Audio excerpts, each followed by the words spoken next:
So I decided at the beginning of this game that my strategy is going to be clone Anze Kopitar, have him be the center of all 4 lines, and then just clone anybody else who can put a puck in the net. It is apparently quite challenging for the Kings, getting slightly frustrating. And apparently, it's also something that Kopitar can't seem to do because he makes phenomenal plays and then he gets to the front of the net and he's like, okay, I'm done. It's your turn now. You want to put it in? No? Okay. Whew. So last game, the Kings had 14 shots on goal total. 7 of them came from the Kopitar line, hence my cloning Kopitar idea. Also, because the Kings now have so many injuries that literally they could not put together 4 forward lines right now. So we have, Kempe was banged up today. We believe it's only for 1 game tonight, we hope. I don't know, Kempe hasn't been great and whatever. But we also now have Kovalchuk, so it appears the reason that he scored like 14 points in the start of the season, then didn't score for like 14 games, is because he has a problem with his ankle. He had surgery, and now he's out for 4 more weeks, so there's that. We got a new forward off waivers, and he has immigration issues, so he couldn't play. Literally could not put 12 forwards in the game, so they went with 11 and 7. I was going to say interesting choice, but it really wasn't a choice. It didn't really work, per se. We did double up on a couple of the forwards there from the top line, so I wasn't entirely wrong about cloning Kopitar, because he was double shifted a lot. I don't know. We'll see. Kopitar wasn't entirely the problem because he did at least make plays, but I really am going to need someone to finish them. Please. Also, I'm going to need the power play to get much better than it is. We had 3 chances, 1 in the first period, 2 in the second, maybe another 1 in the... No, we didn't, and the third was... So 3 chances on the power play. 1, because Phaneuf kind of elbowed Williams a little bit, and he fell into Jonathan Quick, and that was goalie interference. J-Will! If I hadn't seen Phaneuf push you, I would have been really sad that you don't love our Quickie anymore, except that he does, because for a while, Quickie was actually without a stick, and still played phenomenally, can I point that out, and J-Will got him his stick back, so it's cool. There are certain players that they leave our team and the circumstances under which they leave, they are dead to me. Lucic. Jay will never be one of those people. He just seems like the nicest person on the planet. I wish him all the best. But we were going to have to take 2 points from his team tonight because the Kings need it so badly. So badly. So Quickie was back in net. I hadn't actually got a chance to see him, because the 1 game he played was away, and I just was not available to watch it. So my concerns about him coming back too early and getting injured again do not seem to be founded. So that's something. I hope. I hope they're unfounded. But he seemed on fire tonight, completely in control, saw the puck the entire time it was on the ice, all 60 minutes. I had no issues with his rebound control tonight, and he was making those Jedi quick saves that we have come to love so much. At one point, he literally made it with his finger. Like, he was extended on the other side and went and reached, and the only part of his glove that could reach the puck was his fingertip, but it hit it and it bounced off, and it was an incredible save. He can still do the splits, which he did several times in the first period, so that was exciting. There was not much excitement in the game, except for Jonathan Quick Jedi saves. So that was very encouraging to see Jonathan Quick back. Even if it means we don't get to keep him. Just a theory I heard thrown out there, that since we have other goaltenders, that we may be able to trade him. I don't know. Just, putting that out there in into your thoughts there. So anyway, Quick was fantastic. Jonathan Quick has not won a game this season. He's played in 5 of them because he was injured kind of after the first one and then came back for 4 games and did not play very well. So this is his 6th game. And of those, we lost 4 and then 1 in overtime. We lost as well. So that's not good. So we were really playing for Quickie tonight. Or at least we hoped we were. That's what Dowdy said we were doing. Really, Quickie was playing for us and nobody else could put a puck in the net. Toffoli had a breakaway that 2 or 3 years ago would have been cake or cupcakes, as we call him. And nothing. Like I said, Kopitar kept skating to the net and would get there and then pass it off to someone else.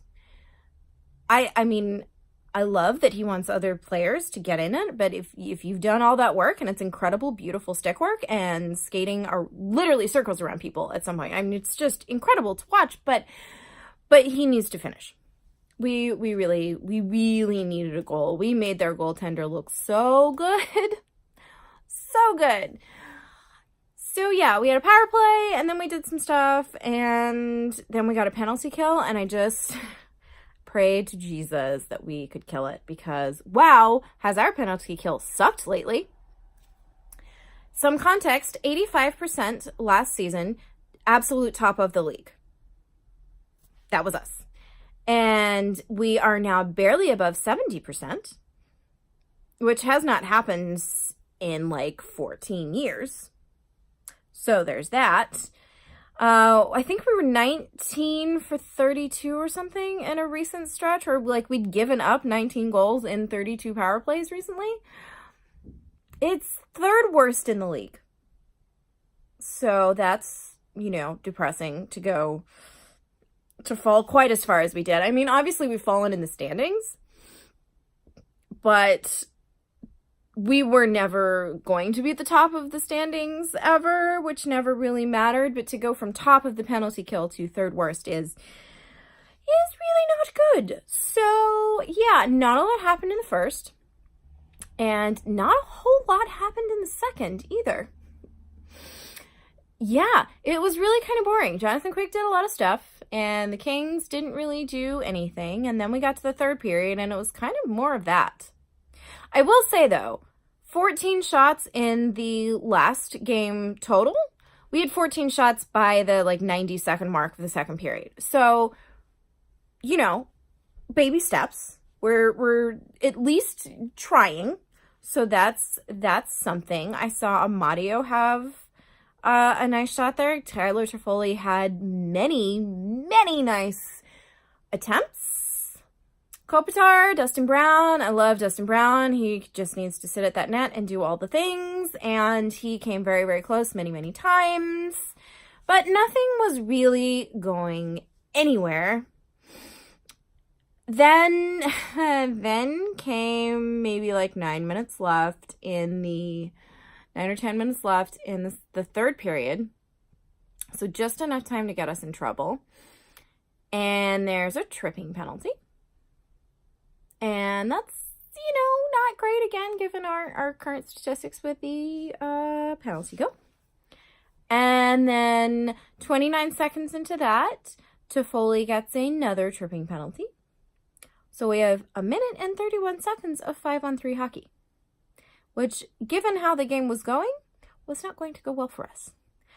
Except Jonathan Quick.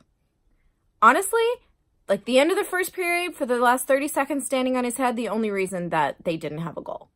And the only reason that several shots were not goals was Jonathan Quick.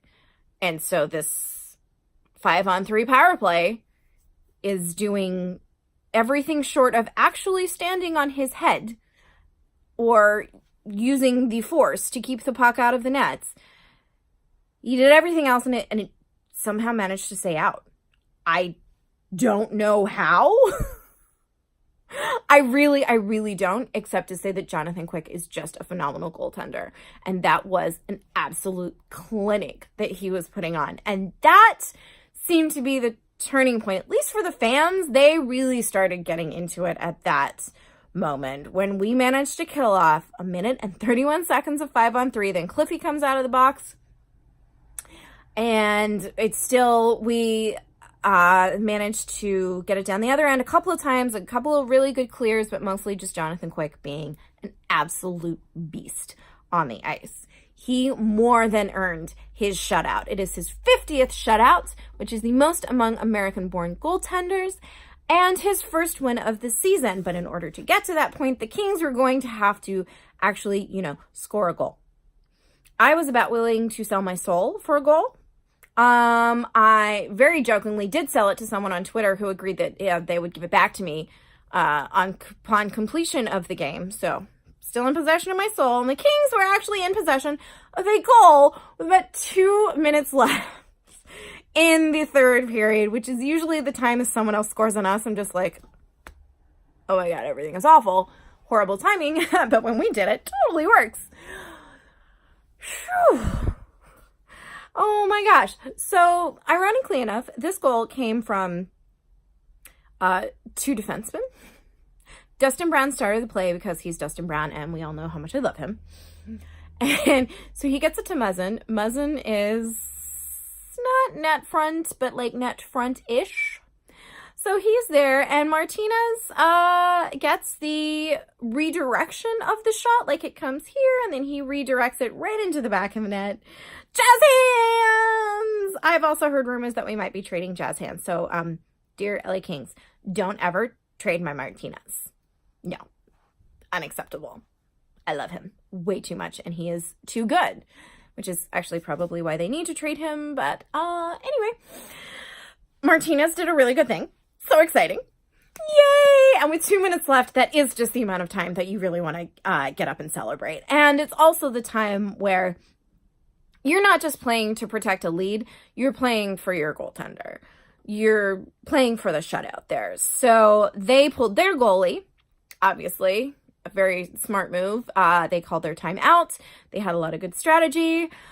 But somehow Kyle Clifford, who I actually had been raving about with a friend of mine earlier, that he has been one of our most consistent players, and particularly with guys like Trevor Lewis out of the lineup, unfortunately, all of those little details and, just like plugging at it and really playing with a passion that I haven't seen. Clifford's the one doing that. Clifford is one of the lower paid people, and he's doing more work than the guys that are getting $6, $7, $8, $9, $10 million a year. So Kyle Clifford, I fully support you. He got the empty net goal in kind of one of the cutest things I've ever seen. I don't know if he was he thought maybe he would miss the net, or maybe he was playing for time because there was still about 45, 50 seconds on the clock, but he actually skated it all the way down over the goal line. Like, usually you see the empty net and you just kind of flick it and it goes halfway across the ice and it's in. But no, he skates it all the way down and here's my puck and over the goal line. It was adorable. So Kyle Clifford, really, really like seeing what he's doing in his game. So it's 2-0. And so for the last, we know we're going to win at this point. For that last 45 seconds there, we really are just playing for Quickie. Not for his first one, but to get his 50th shutout. And he did so deservedly. He really was the Jedi Knight that we have all come to know and love. So Jonathan Quick, hats off to you. Congratulations. And here's to the next one.